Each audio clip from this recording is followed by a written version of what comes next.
Good morning. My name is Julie Smith, and I'm the Executive Director of the Identity Defined Security Alliance. Thanks for joining us today. Our webinar today is presented by IDSA member Semperis. It's a healthcare fireside chat discussing NIST, identity, and ransomware. During the discussion today, if you have questions for the presenters, please submit them through the Q&A chat window. Before I turn it over to our presenters today, I wanted to provide a quick commercial for the Identity Defined Security Alliance.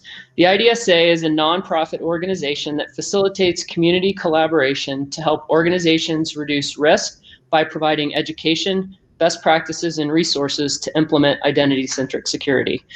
Our membership is comprised of leading identity and security vendors, in addition to our customer advisory board members, who provide guidance on our mission and represent the practitioner community. We deliver on our mission through cross-vendor collaboration, thought leadership through research, our blog, which is populated by our members, and educational webinars like the one today. Identity-centric security framework, which is a vendor-agnostic best practices, security outcomes, and approaches, customer implementation stories, and we have a virtual community for sharing experiences and validation of our mission. I encourage you to visit our website for more information, and there are a few links in the attachment section of your portal. Today's webinar is presented by Semperis. Semperis is the pioneer of identity-driven cyber resilience for cross-cloud and hybrid environments. The company provides cyber preparedness, incident response, and disaster recovery solutions for enterprise directory services, the keys to the kingdom. Semperis' patented technology for Microsoft Active Directory protects over 40 million identities from cyber attacks, data breaches, and operational errors. Our speakers today are Scott Breece and Gil Kirkpatrick. Scott is the Vice President and Chief Information Security Officer for Community Health Systems. He leads information security activities across all CHS hospitals, physician practices, multi-tiered data centers, and several other owned entities. Scott's primary responsibilities include IT risk management for regulatory compliance, identity management, threat and vulnerability management, cybersecurity, security awareness, and information security strategy and architecture. He's got a lot on his plate. Scott has more than 18 years of experience in the healthcare industry in a variety of IT roles. He is also a member of our customer advisory board, which we're very happy to have him join us recently. Gil is the chief architect for products at Semperis. He has been building identity management and security-related products for a long time. He's been named a Microsoft MVP for Active Directory and Enterprise Mobility for each of the last 15 years, and is the author of Active Directory Programming, as well as the founder of Directory Experts Conference. It's going to be a great discussion with these two industry leaders. So with that, Gil, I'll turn it over to you. Thank you very much, Julie. I appreciate it. And thank you, Scott, for joining us today. I really appreciate that, too. Good morning, Gil. Thank you for having me. You bet. So just quickly, I'd like to review the agenda today. I thought we would start off by talking a little bit about the IT environment in the healthcare industry in general, because I think it has some very specific characteristics that make InfoSec challenging. And then talk a little bit about the current wave of ransomware and wiperware kinds of attacks and how that has changed the landscape that we're working in. And then from there, I thought what we would do is take the NIST Cybersecurity Framework and sort of partition up our discussion along those lines. So talk about how you go about protecting the environment, detecting intrusions, responding to them, and so on. And then let's see how that conversation goes. Does that sound okay? Sounds great. Okay, so first off, what I'd like to do is share some really awful statistics. You should be able to see this on the screen right now. One of the most astounding things I picked up a couple of weeks ago was that 89% of healthcare organizations have experienced a data breach in the last 2 years. That's kind of mind-boggling, and I was wondering, does that jive with your experience? I mean, does that seem like a realistic number? Yeah, I would say it is, Gil. My experience, and I've experienced a data breach. Mine just happened to occur back in 2014, and it was somewhat overshadowed by the Target and the Home Depot breaches that occurred at the time. But yeah, we experienced a very similar situation where the Chinese an APT actor group came in and took about 6.5 million patient records from us. So that seems to be a very accurate statistic based on a lot of the information that we share with the HISAC, which is the Healthcare Information Sharing Group. Mm-hmm. That seems pretty consistent. Now, what would be the motivation for the Chinese to go after healthcare records, do you think? There's a lot of good information there. I'd say number one, the number one thing that we always discuss in our security governance meeting, we have a big executive meeting once a month. It's the third Thursday, 9 a.m., which we had ours this morning. One of the things we always talk about is, what are the top 2-3 risks? What's enticing for attackers to come after healthcare organizations? And with you were talking about ransomware, and we'll get into that. But I think one of the big things for ransomware right now is that hospital operations need to remain up at all times. And I think that ransomware can really create an impact for a hospital. And I think a lot of those attackers are looking for a payday. And I think there's a lot of healthcare organizations that would pay to have their data unencrypted and get back to normal operations. So I think that's been at the top of our discussions over the last couple of months. Yeah. And I think that healthcare data is got a lot of good information as far as you can get anything from an infant from a PII perspective, or in the PHI itself, all the way to a deceased individual. And back in 2014-15, one of the top things we discussed with the FBI and Mandiant at the time was deceased individuals are a great opportunity for attackers to file, false tax returns. Right. So that definitely,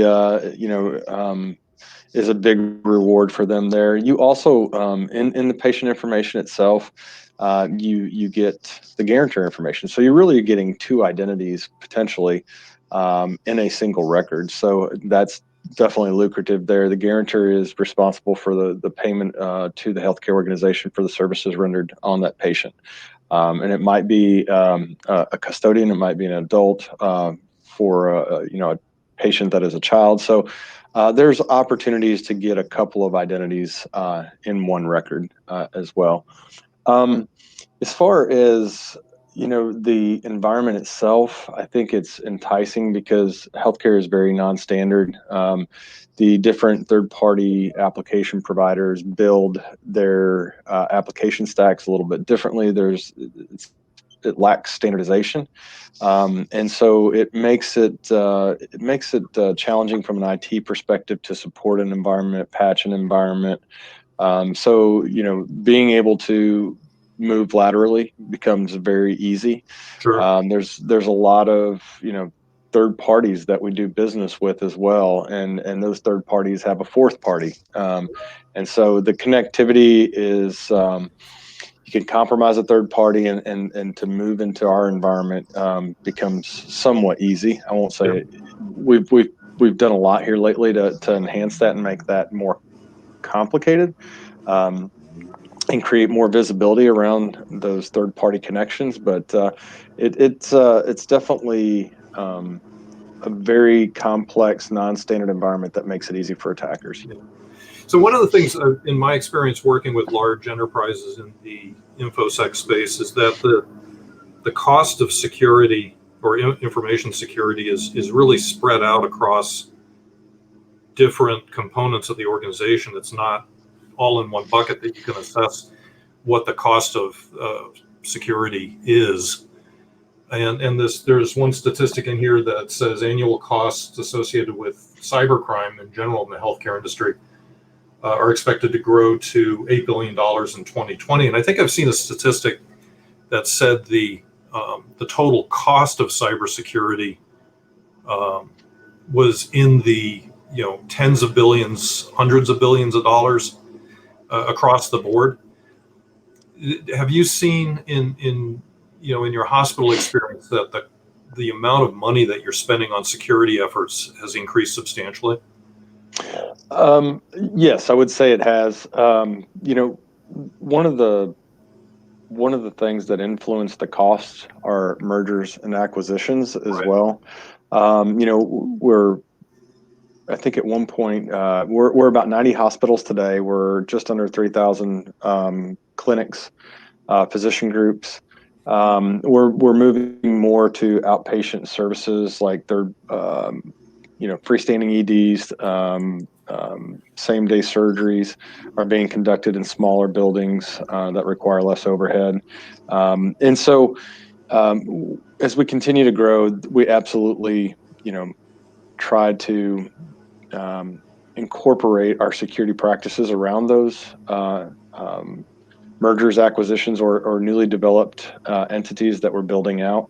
And of course, it is driving our cost up as we do that. And we spun off a group of hospitals into Quorum Healthcare, and so we're providing IT TSA services as well. So we do have costs associated with providing those third-party services that continue to increase year over year as we offer them the same services that we provide our own hospitals. So there are many factors that continue to drive the cost of security up, and as security is transitioning from on-premise solutions to more of the cloud now, you're transitioning your security strategy, your platforms, and your people and your skill sets, and that comes at a cost too. So we are seeing, I think year over year from 19 to 20, I think we saw about a 22% increase in our security costs. Just we're transitioning to a cloud, so now we're talking about a cloud access security broker. We're talking about a different DLP strategy around that. Provisioning users into these third-party platforms. There's cost associated with the integration there as well. So yeah, and as the business continues to morph, we've got a different model for patients wanting to access their patient records. There's government regulations that say we have to provide them that capability, and then there's payers that want access to the patient records to make sure that we're coding services the appropriate way and that they're paying the right amounts for the right services. And then you've got referring physicians or third-party physicians, or patient decides to go to a different physician and they need access to the patient record. So we're starting to see the models change, and as those models change, those costs do increase. Yeah, I know in my experience with the healthcare industry, mostly building products, but I also spent some time working on sort of new access control models for patient health records. And one of the things that really surprised me about the healthcare industry was how dynamic it was in terms of mergers and acquisitions. I didn't talk to anybody that was just a single corporate unit. Everybody had made significant acquisitions or divestitures in the last, in the preceding year or two. And some of the organizations were astoundingly complicated from an IT perspective because they had all of these disparate systems that they were trying to glue together and make the whole thing work.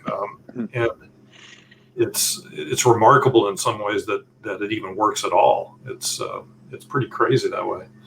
And the other thing I noticed was that there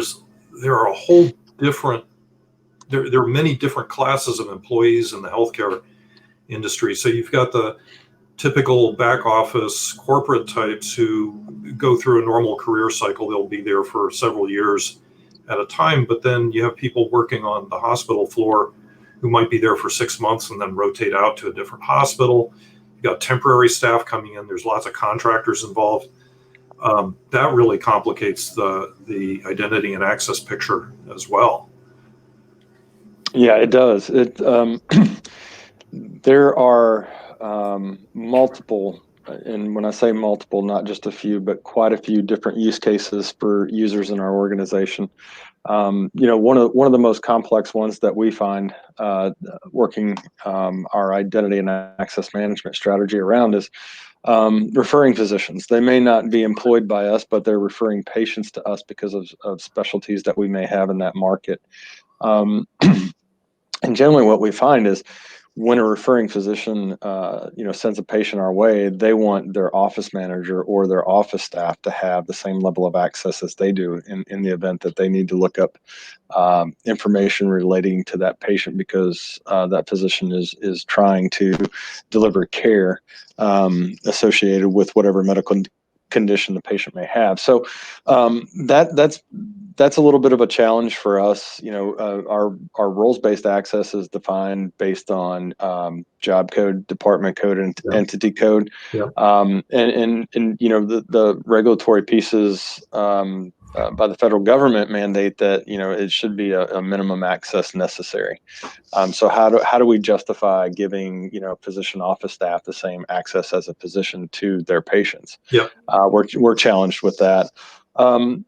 I mentioned earlier, payers are we're starting to see more requests come in from the payer community, Humana, Cigna, the list goes on, where they want access directly to the patient's record, and they are, customers of that payer. So that's been a recent challenge for us. We've got a working group between our health informatics group, our corporate compliance and privacy group.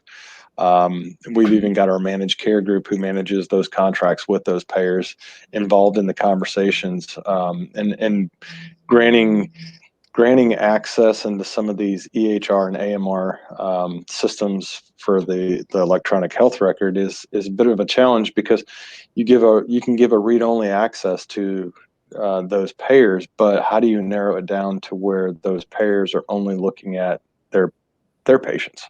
Yep. And so that's been a bit of a challenge for us. We have a medical record auditing tool called P2 Sentinel that we use on most of our medical systems, where we create alerts for different types of accesses in those EHR platforms that are sent to the local compliance officer for review on a daily basis. So, it sometimes it's not as simple as leveraging a single solution. You've got to daisy chain multiple solutions together to be able to meet the regulatory requirements that we're bound by. And of course, that doesn't make for anything that's easy to manage or even easy to secure. I mean, when you're having to glue together multiple products from multiple vendors that way, yeah, absolutely. It just makes everything more complicated. I'd ask you, Gil, because your company has the option of going across multiple industries. The question I would pose is, do you see other heavily regulated industries doing the same type of monitoring and security around something as their crown jewels like we do with our EHR platforms? Yeah, we do. Like in the energy industry, they're heavily regulated, right? And they go through the same sort of machinations to try and keep everything secure, and still usable by the staff, right? Mm-hmm. But I don't think, and same thing in defense and the intelligence community, they're very, very particular about their IT security. But I don't think I've run into any organization, except maybe in the aviation space, that is both as regulated and as complicated in terms of M&A, tiers of employees, providing public access or external access to sensitive records. I think healthcare is actually pretty unique in that regard. I can't think of anything that's quite as difficult to deal with as healthcare is. And actually, one other question that's fair. Well, I guess it is sort of specific to healthcare is how has COVID affected the whole picture? I know that there was early on, sort of the March, April timeframe, there was talk about threat actors saying, you know what, we're just going to keep hands off of the healthcare industry. And I think that lasted a month or two. And now I know there was recent a warning from the federal government that they were expecting rather focused attacks on healthcare. So how is that looking from your point of view? So just the overall pandemic has been a bit of a challenge. From a healthcare perspective, pandemic created a situation where we had to shut down our primary services that we offer at our hospitals, which impacts our revenue, our bottom line. Right. The other thing that we had to jump through a lot of hoops to be prepared to create COVID units for patients that were definitely impacted by the virus itself. Making sure that we had the right amount of staff, caregivers available to support whatever the influx of patients was going to be. So from just an overall healthcare perspective, that's been pretty significant. We started opening some of our service lines again about June, July timeframe. And then with this most recent increase in the number of COVID patients, we've had to bring some of those services back down. The patients are not very confident in going to hospitals at the moment because they know that's where COVID patients reside. So that's definitely been an impact on us. From a remote workforce perspective, it was pretty significant for us. I'm trying to think, we support about 180,000 users across our 90 hospitals and clinics and stuff today. And I would say that a good portion of those users are remote now with, company issued devices. We have our security controls. We have the ability to make sure that they're checking in, that they're getting the most recent updates, whether it be, virus definitions or IOCs for the EDR, and making sure that, they're receiving the monthly Microsoft patches has been a bit of a challenge for us. So we're trying to, we're testing out some endpoint solutions that give us the ability to manage those remotely.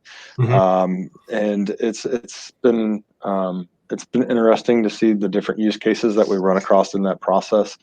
The thing that concerns some of my cyber guys the most is we've seen, where an individual, not being technical at all, and we're not expecting them to be, but where they may just go and plug their device directly into their internet modem.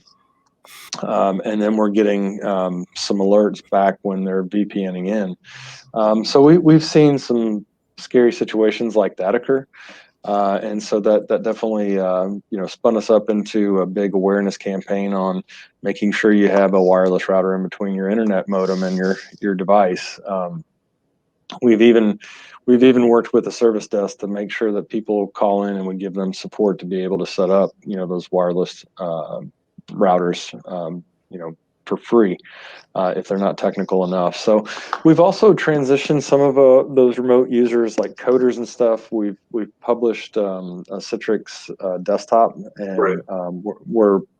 we sent a Wise terminal, a dumb terminal to their house, and so that's how they get served up. Just a basic desktop with just the necessary applications for them to do their job. So we've mitigated some of our risk that way as well.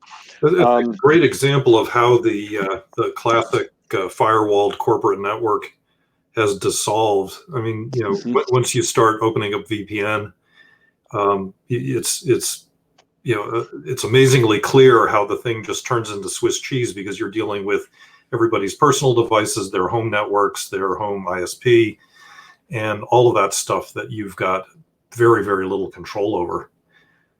Yeah, absolutely.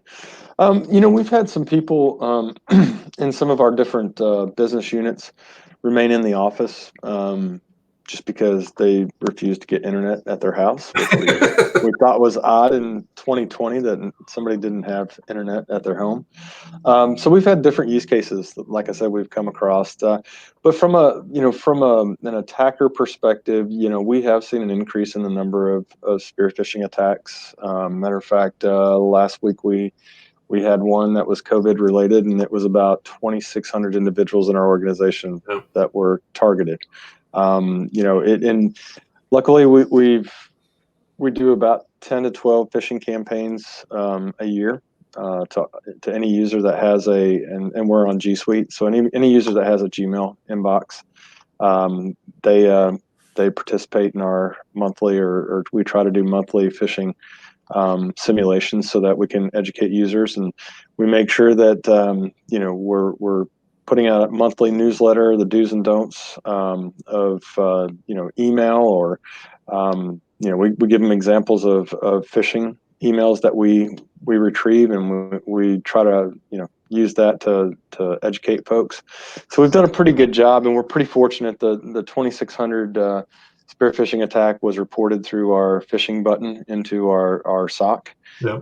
And so they took that and did forensics on that and identified it, and then we put the appropriate blocks in place and made sure that we communicated the accolades to the user that reported the phishing. So that actually leads me up to another slide I'd like to put up here real quick, which is an overview of the attack on UHS. When was this? This is just a few months ago, I think. A couple months ago. Mm-hmm. Yeah, and it's good just to set some context to understand how ransomware and wiperware ends up inside the network. They almost always start with some sort of a phishing attack, and with people either opening up an infected attachment or chasing a link to a malware site, which then downloads some sort of payload that gives the attacker a foothold on that one machine.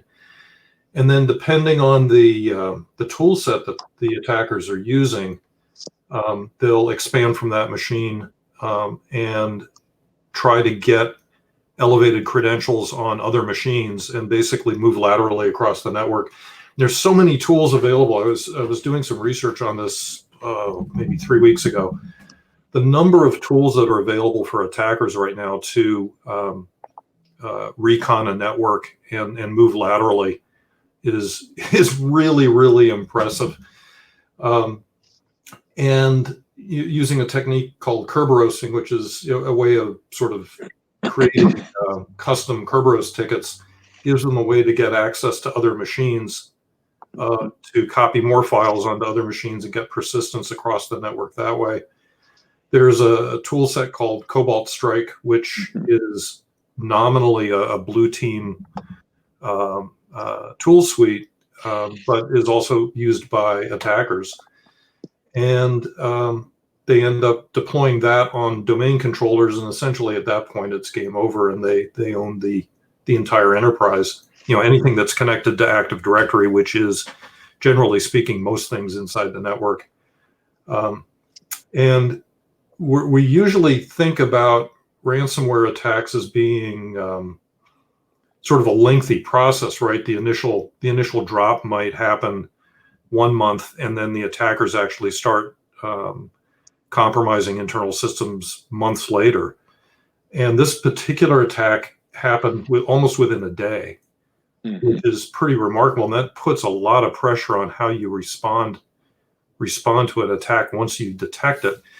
So I guess what I'd like to do is go from that and talk a little bit about the different phases of an attack and use the NIST approach, which, let me just stick this up here real quick so people can get some context. But the NIST framework divides the whole process up into things that you do to protect the network, detect intrusions, respond to an attack, recover from that attack, and then ultimately identify what happened and feed that information into the protect scheme again so that you can enhance your protection on the network.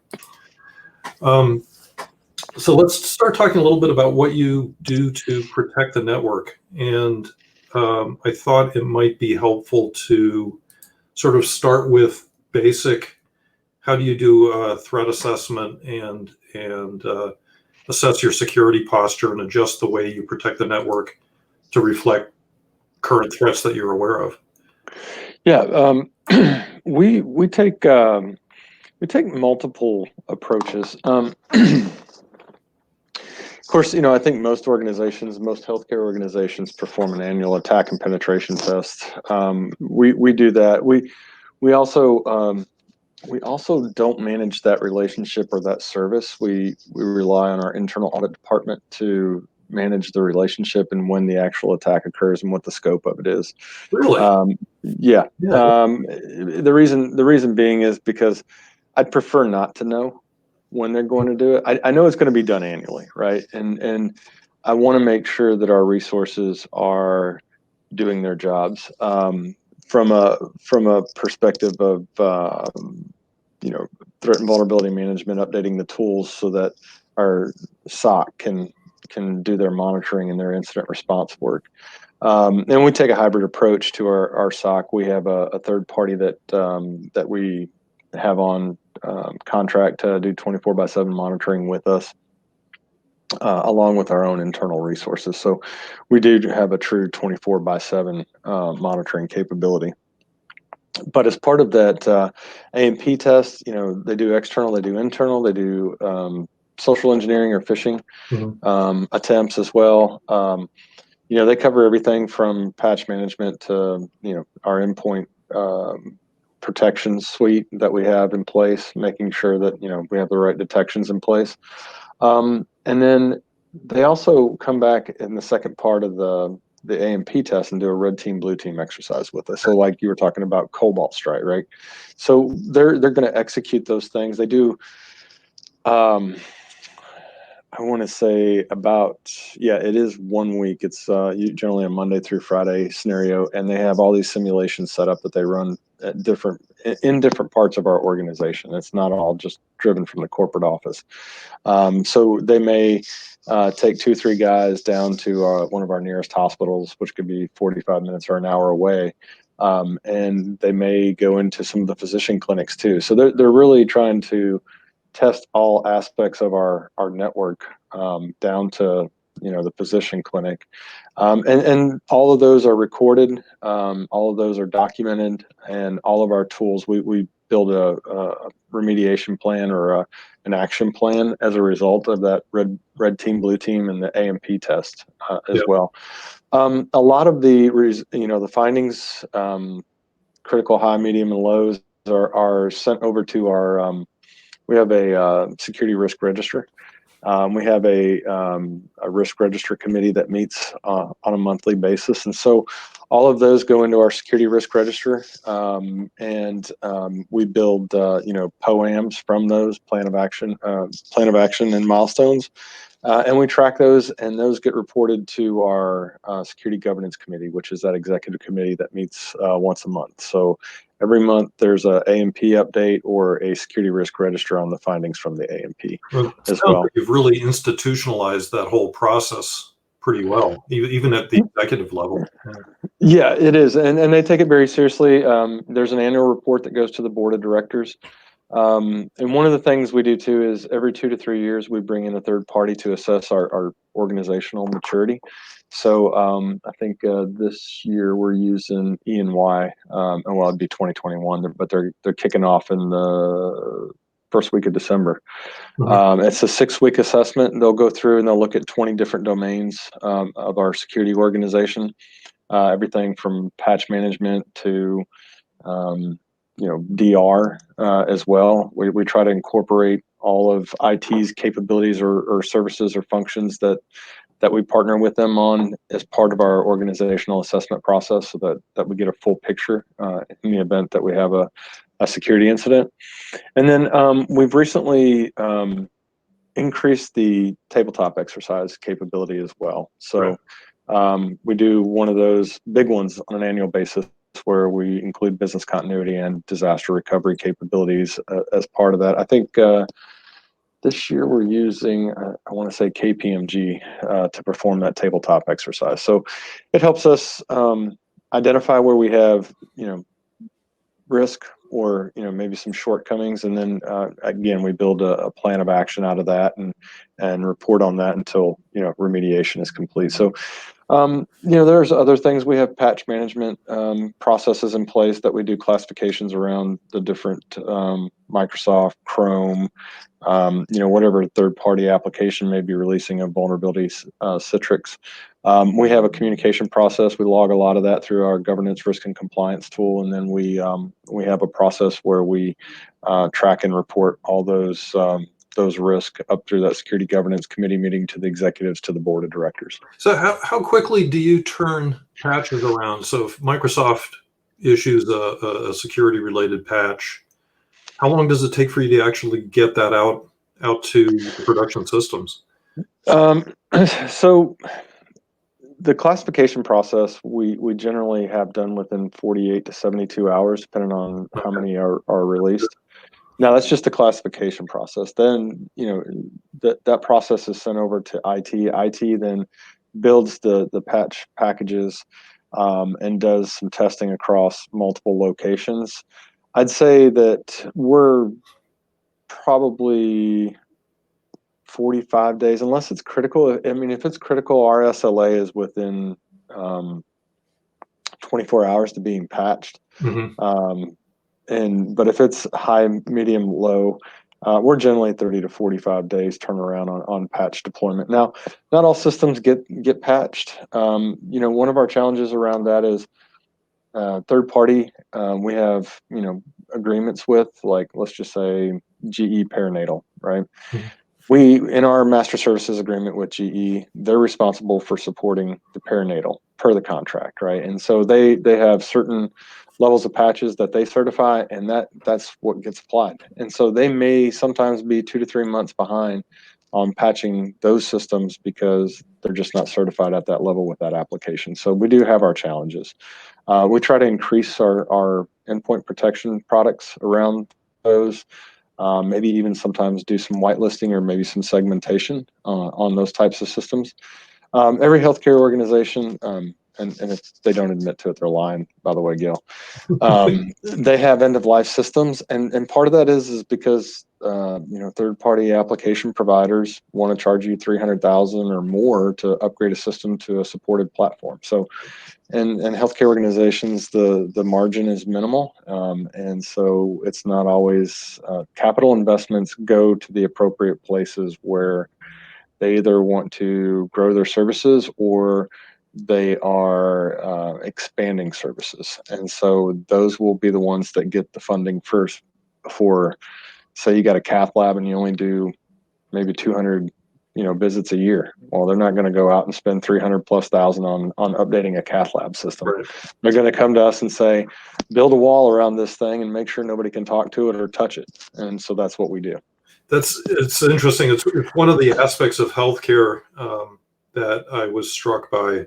What was the number of legacy systems that were present in IT, but then also the medical devices themselves, which most of them connect up to the network in some way or another. Correct. And they all have different mechanisms for keeping them up to date. And as you just pointed out, they've got different SLAs around that. And at some point they fall out of favor, and you end up having to pay gobs of money to get them updated or replaced. Right. And the only place I've seen something similar to that was with the FAA. So in the government aviation space, walking into a control tower and getting a tour of all the facilities there, and in the middle of the floor on a pedestal was a laptop running XP, which, I don't know when the last security patch for Windows XP came out, but it was a long time ago. Now, it wasn't on the network, so I think that was the justification that it was okay to keep. But it just gives you a sense of how old some of these systems and how out of support some of these systems can get. Yeah, absolutely. I think it was 2012. 11, 12, 13 was the last XP update. Yeah. So this and this was just a year ago that I happened to see it. So it's pretty remarkable. That actually brings us to something I wanted to touch on, which was the whole notion of zero trust. And it's the terms become, a top tier candidate for buzzword bingo, certainly, and the vendors have made a mess of it. You see ads from vendors now that say, now 30% more zero trust or something like that with their products, which is kind of ridiculous. But I guess I wanted to get your sense of how important that approach to network and system design is to your organization and how you're pursuing that. Yeah, so that's a great question. We just released our first round of applications with the zero trust model. We're a ping identity shop as it relates to ping fed. We're looking at the access product for a lot of our legacy applications because it gives us the capability to do a little bit better integration on some of these applications that are older with databases on them, where they're still doing authentications on the local database. So I think zero trust ultimately will be a great thing if we can get to it, especially as we transition more services to the cloud. Right. It gets a lot easier. Yeah. I think Google did a great job with the Beyond Corp approach that they took. I was just watching a series of their security videos on security in the cloud, and one of the things they talked about was Beyond Corp yesterday. I think where we'll be challenged with our zero trust model will be a lot of these older thick client applications that are still in our environment that these application providers haven't figured out how to deliver their application through a web front end. So I think that's where we're challenged. And a lot of healthcare organizations will use Citrix to publish those legacy applications to kind of give you that look and feel of a web-based delivery. Yeah, but it's still pretty coarse-grained in terms of what you can manage in terms of authorization. Absolutely. And we're in our zero trust model. We're building our users, our groups through our identity and access management system. We're not integrating with AD. We're trying to just use our single IAM platform to manage a lot of the users, groups, and applications within our zero trust model. So we're not handing anything off to another system or adding another level of complexity in our environment by integrating with AD. We just do it directly with our IAM platform. So does PingFed back up to that as correct source of attribute data? Okay. Well, yep. Correct. Absolutely.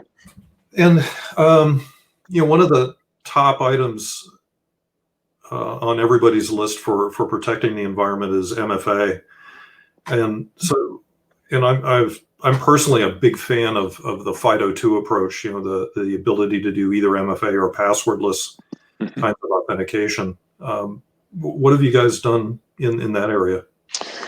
So we started out with Microsoft Authenticator back in 2014 when we had our incident on all our remote access and systems that we were exposing to the internet. We transitioned over to Duo because we had a better success rate of authentications than Microsoft Authenticator did at the time. And Authenticator, there's nothing wrong with that tool set. It works well. It was just new to the Microsoft portfolio at the time. And Duo it was a little bit better feature set, reliability, stability, end user easiness. So we transitioned to that. Now we're going to Ping for a multi-factor. Matter of fact, funny story, I can't make this up. We did a test group of multi-factor on 20 facilities for everything that was in our Ping Fed. I think that we've got like 6 applications right now, and G Suite's one of them. So we were like, okay, we're going to start off small. We'll test multi-factor on anything G Suite remotely from outside of our network, and then we'll start to work with the policies and enhance them as we move forward.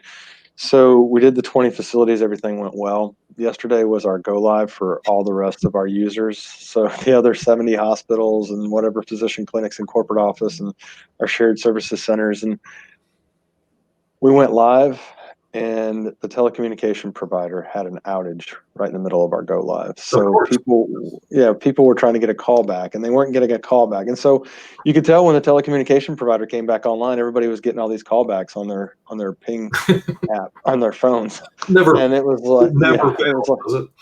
yeah, no, we were like, we couldn't schedule this. We couldn't predict this. I mean, there is no way we could have made this happen any better than what it happened today. So we ended up backing out our MFA deployment. We're actually going live here in about 15 minutes with the 20 hospitals as a second round of testing to make sure that it's going to work right. And we got confirmation from both telco providers that their major maintenance upgrade that they did last night fixed the issues that they were having. So we'll keep our fingers crossed, but we're going to take an approach with MFA that outside of our network, anything you access from Athena is hosted by Athena, which is our ambulatory medical record for a lot of our clinics and physician offices, and so if you're outside of our network, you'll MFA to go to it. We'll get to the point where we'll fingerprint devices, and we know that this, physician group is always accessing Athena because they're referring patients to us, and we know they're using those devices that's coming from that geolocation. We'll require them to multi-factor less over time. Yep. But eventually, anything you want to access inside of CHS through our ping portal, you'll have to MFA as well. So, in a lot of the sensitive applications, we'll probably multi-factor every, week, 2 weeks, 3 weeks, even if you're inside of our network. We've got to figure out what the appetite for the organization is on how many times we turn on that multi-factor capability. Right. Have you looked at passwordless at all? Is that something that's on your road? Yeah, that's next. We want to get to that point if we can. Right now, like I said, we're just in the early infancy of our rollout of the zero trust. We're transitioning from Duo to Ping on the multi-factor side. Eventually, as we start to get more applications into the production Ping environment, we'll start to look at YubiKeys as well. We're hearing a lot about that. There's some folks that want the YubiKeys in place of multi-factor. So eventually I think we'll get there. It's going to be down the road. Healthcare is always slow to adopt any type of new capability. Yeah, and with the complexity and just the sheer mass of systems that you have to deal with, it's going to be an effort for sure.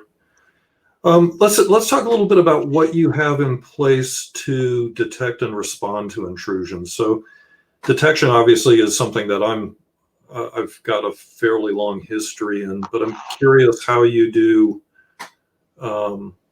what your monitoring infrastructure looks like in general terms, and how you queue up a response to an attack in progress. Yeah. So our monitoring environment is pretty big, as you can imagine, with 90 hospitals. I think the last time I checked in our configuration management database, which is, that's a whole nother conversation for another day, because I don't know that I've ever seen any organization do a configuration management database correctly. But I think the last time I looked in there was 483 different applications that we had listed across all of our locations. And so what we do is we go through and we say, what are the most critical applications? What would we consider to be high, almost like an application impact analysis. And actually we leverage some of that information from our disaster recovery team as well. And so we've got a big syslog environment. So we bring everything into the syslog environment. We prune out the things that we don't want and keep the things we do. We then funnel that into, we use IBM QRadar for our SIM. We have a couple dedicated resources in our threat and vulnerability management team that sit there and profusely tune out as much noise as they possibly can. And we have a process flow, a data flow that we've built that there's net new feeds that come in, and then there's ones that we're tuning all the time. So really we have a dual process that we follow. And so all that is tuned. And then as it goes into the SIM, we've got, our analysts that are sitting there looking at the console, and then we also have our third party that's looking at our console as well. We send them a feed out of our QRadar as well. And so, we got eyes on glass. Then we have an incident response team, and then we've got an incident response manual. I think it's about 4 3-ring binders, like 3-ring binders big. I mean, we've documented a lot of processes over the years since 2014. Once you have an incident, Gil, there's never enough documentation. And it helps from a learning curve perspective when we're bringing on new analysts or we're training new incident responders. And we're transitioning some of those folks into more threat hunting now that we've got that third party with us as well. We just built out our lab, got our forensics kits put together. We've got a completely separate lab of the network so we can explode malware and get smarter and more intelligent ways around our monitoring. But we do, as soon as we have an event, the incident manager, usually our SOC manager, him and the incident responder take over, and they start to evaluate what the impact is, what it looks like, try to figure out if we have documentation around it, classification. And then there's a communication protocol that we have that starts with myself, and I'll sit with the team, try to get an understanding of what the attack is, or if there's malware in the environment, what it looks like, what potentially do we see is there movement across the network, or is it specific to an application or an end user? So there's a lot of research that goes into analyzing what is going on at the moment before we go and start to ring the bells that we got an issue here. And then generally, if it becomes a priority incident, the first person I contact is my legal counterpart. He and I worked on the 2014 incident together, so we're fortunate enough to still be together. We have a retainer with a third party that we do through our outside counsel. It's not direct to us. I notify him, and we evaluate the details. We get our outside counsel on the phone with us. We determine if we're going to bring in that third party or not. If we do, they'll engage that third party, and then he and I start the communication process. I report directly to the CFO. I don't report to the CIO, and he reports directly to the CEO. And so then we start that communication process. If I have to get corporate compliance or privacy involved because there's some kind of patient information involved in an incident, we'll do that as well. They handle privacy and compliance, handle any type of notifications that need to go to patients. Marketing, they get engaged from a PR perspective if we have to make an announcement. And then we keep internal audit on my hip just so that they can document everything, and that way we have a third party documenting it, and it's not biased to my opinion in the current situation. That's really, yeah. And then that way, because in 2014 when we had our incident, internal audit did all the documentation, and so then when we had to go in front of I can't remember what House committee we went in front of. We went in front of a House committee in Washington, and it was good knowing that I was there to answer questions, but they did the presentation, and it was done very well. So yeah, it's good to have that third party doing the documentation, and the way we set it up is in an incident. We have 2 different war rooms going on. We have the one that's the technical, which our director of cybersecurity and the manager of cybersecurity are actually running the war room with technical resources. And then the director of cybersecurity is providing updates to my war room, which consists of those legal, corporate compliance, privacy, internal audit, and any executives that want to be involved. And usually the CEO and the CFO communicate to the board of directors if it requires that it goes up that high. Right. So you have a bunch of eyes on the event data coming through the various systems. Do you have any notion of sort of automated remediation or automatic response? So I know this is something that we've been working on in our products is to provide the ability to respond to certain kinds of attacks automatically to try and slow down the the propagation through the network, or actually cut off the attack in progress. Do you have things like that in place as well? So our third party that we partner with, as part of our agreement, we get access to their automation tool sets, Okay. which is nice because we run a very lean staff. I think we have 68 total people in our information security department. We support 90 hospitals, almost 3,000 clinics, and then the corporate office plus all the shared services centers, and then all of our outpatient business. So we're stretched very thin, and so anytime that I can leverage relationships that we're doing with third parties, such as their automation tools, that's less platforms I have to have supported by our IT or myself. Right.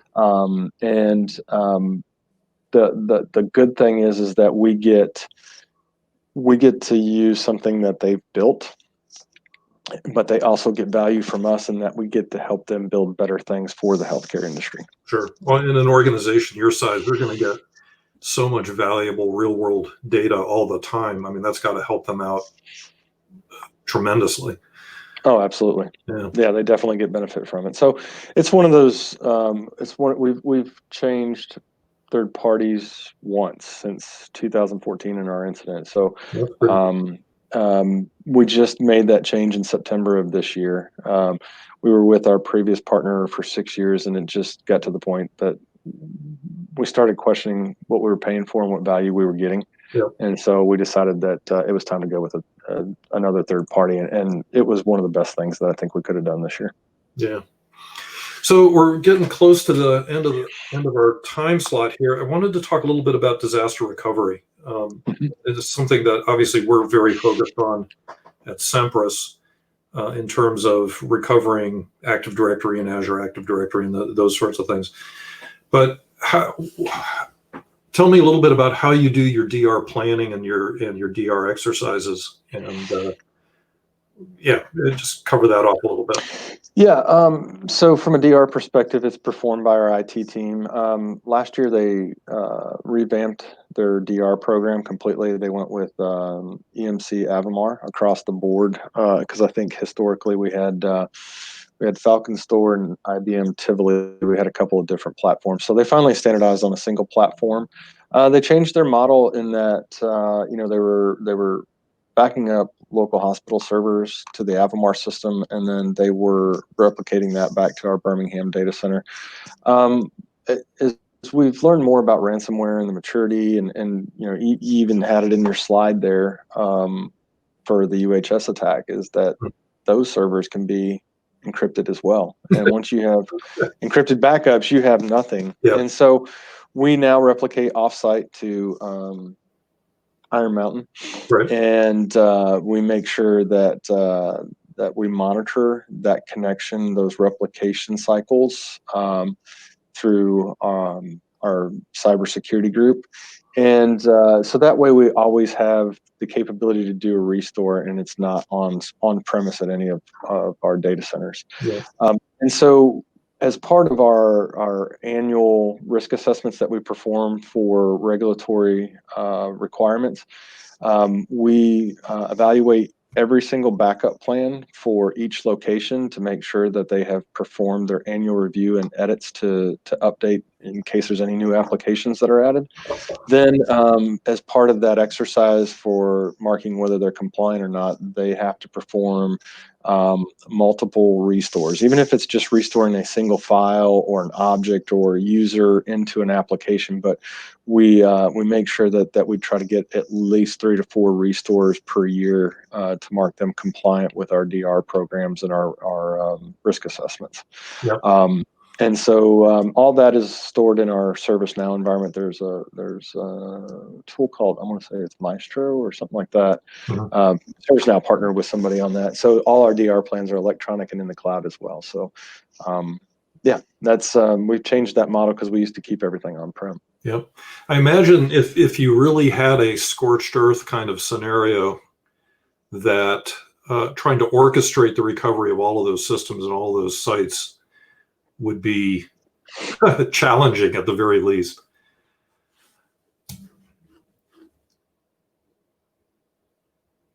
Oh, Scott, you still there? Yep. Yeah, there we are. Okay. So it looks like we're about at the end of our time here.